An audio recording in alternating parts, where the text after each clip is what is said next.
2016 жылы Жамбыл облысының ауыл шаруашылығы саласына 24 миллиард теңгеден астам инвестиция тартылған. Бұл туралы аппарат кеңесінің кезекті отырысында айтылды. Күн тәртібінде өткен жылғы инвестициялық жобалардың іске асырылуы және 2017 жылғы жоспары, мемлекеттік сатып алу рәсімдерін өткізу барысы қаралды. Келелі кездесуден әріптесім Жансұлу Дүйсенәлінің бейнематериалы. 2016 жылы облыста жалпы құны 24 миллиард 451 миллион теңгеге 203-ке жуық инвестициялық жобалар іске асырылып, 1700-ден астам жаңа жұмыс орындары ашылды. Оның ішінде Қазагро қаржы акционерлік қоғамы арқылы жалпы құны 4 миллиард 662 миллион теңгеге 27 инвестициялық жобалар іске асырылып, 161 ауыл шаруашылығы техникалар алынған. Аграрлық несие корпорациясы акционерлік қоғамы арқылы 433 өтінім 3 миллиард 517 миллион теңгеге қаржыландырылды.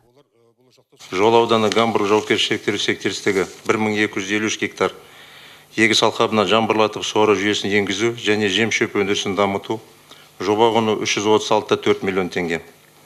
Қордай ауданы Гринвилл жауапкершіліктері серіктестігі 2 гектар жерге өндірістік жылыжай кешені жоба құны 920 миллион теңге және жоба құны 141 миллион теңге құрайтын Жамбыл ауданы бірлік шаруа қожалығы 100 басқа арналған сүт тауарлы фермасы жобалары.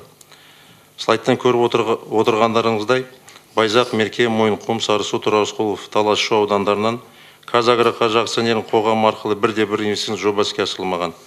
Сонымен қатар Сыбаға, Құлан, Алтын асық бағдарламалардың өңірде орындалу барысы пысықталды. Күн тәртібіндегі келесі мәселе Батыс Еуропа, Батыс Қытай жолы бойынша сүт фермаларының жүзеге асуы. Бүгінгі таңда 13 сүт фермасы тірлігін тындырымды атқаруда. Дегенмен кейбірі облыстан бөлінген субсидияны ала отырып, өнімін басқа қалаға өткізуде.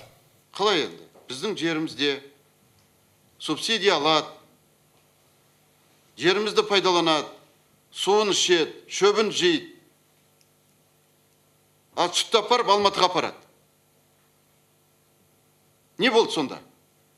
Кімге жұмыс істеп жатырмыз? Не оны экспортқа көрсетілмейді? Осылайша облыс әкімі ауыл шаруашылығы басқармасына тиянақтап тапсырма берді. Енді инвестициялық жобалардың жүзеге асуы әр ауданда қамтылуы тиіс. Және де облыстың қолдауына ие болған кәсіпорын өнімін өңірге өткізуге міндетті. Алқалы жиында сондай-ақ елбасы үндеуін түсіндіру жұмыстары жайлы да сөз қозғалды. Бұл үндеуді түсіндіру бойынша бүгінгі күнге 33 күннің ішінде 32 іс-шара өткізілді. Облыстан 3000-дай адам қамтылды. Бұдан басқа енді бұқаралық ақпарат құралдарында ақпараттық қолдау жұмыстары жүргізіп жатыр. Түсіндіру жұмыстары арқылы қоғамның барлық тобын қамту жоспарланған. Зейнеткерлерден бастап мемлекеттік қызметкерлерге дейін. Бұл жұмыстар 26 қаңтардан бастап 26 ақпанға дейін жалғасады. Жансұлу Дүйсенәлі, Серік Тәжібаев, Жеті Ньюс.